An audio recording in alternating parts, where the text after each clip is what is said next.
couple episodes ago on this podcast, we talked a bit about dogs and mindfulness. And but so I'm having this session, and all my sessions are video. And this client is, complaining about the stress in their lives and the busyness of their lives. And, we're trying to work through that. And then they show me with their camera their cat. Their cat was laying on its side, just spread out on the windowsill. And my client's comment was, she's living her best life.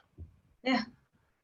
And I looked at my client and said, and when do you live your best life? Right. Because, why are we always looking at, others, like saying, well, others can do this, or my cat can do this, or, what is that within us that would make it our best life? Yeah.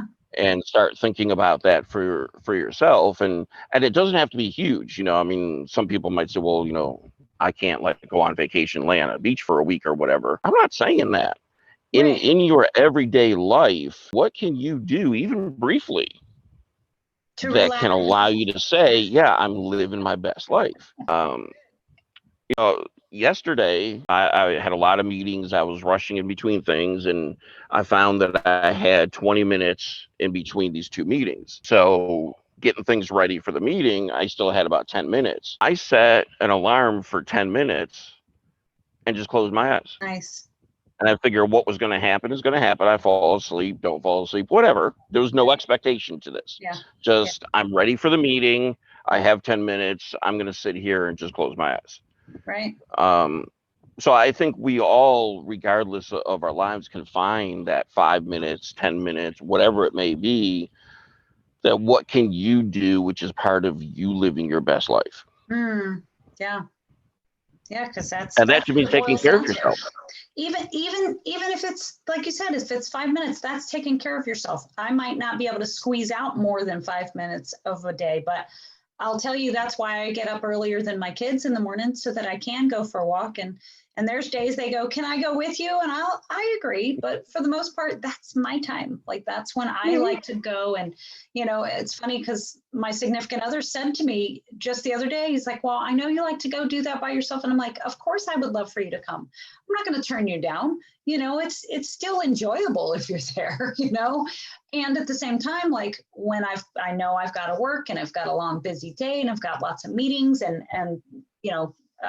interaction with clients, I can never predict what the day's going to hold, but I know that if I get up and I do that, it makes me feel like I've filled my own cup first, and then I have time for everybody else. Well, and that's where it comes down to, is, when clients have told me, or even just friends and family, taking care of myself is just selfish. But it goes to what you had just said. If we have an empty cup, what are we giving to others? If somebody's thirsty and you give them an empty cup, how is that doing anything to the person who's thirsty?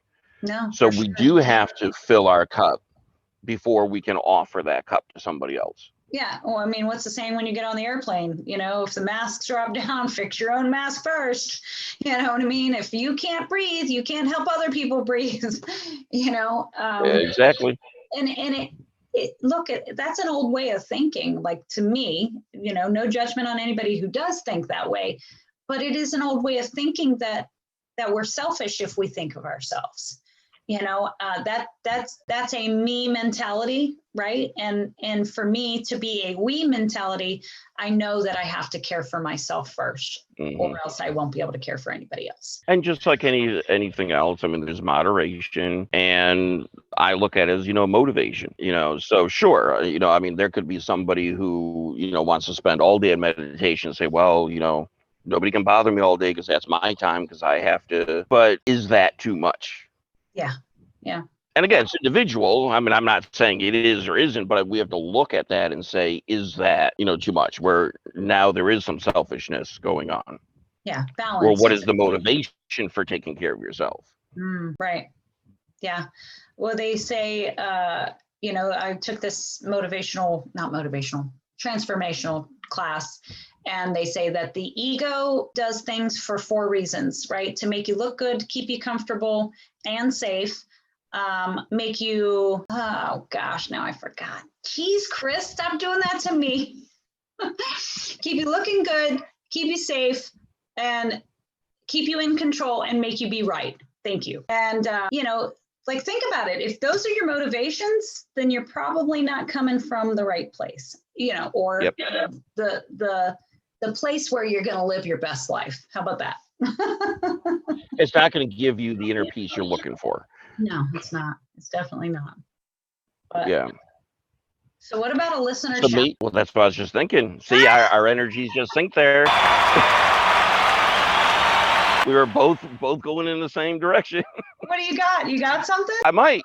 So I was thinking maybe to have the challenge for somebody to figure out what is your 5 or 10 minute living your best life, Yeah. and let us know what it is and how it worked for you and how did you find the 5 or 10 minutes. Yeah, that's absolutely awesome. I love it because you know what, you guys sharing these ideas with us and us being able to put them out there for other people, like you could give somebody like, oh, that's a great idea. I mean, like that's it helps the collective to share ideas because, and guess what, it's free to share those ideas. So Yeah. And that's how, as you say, that's how we learn, that's how we grow.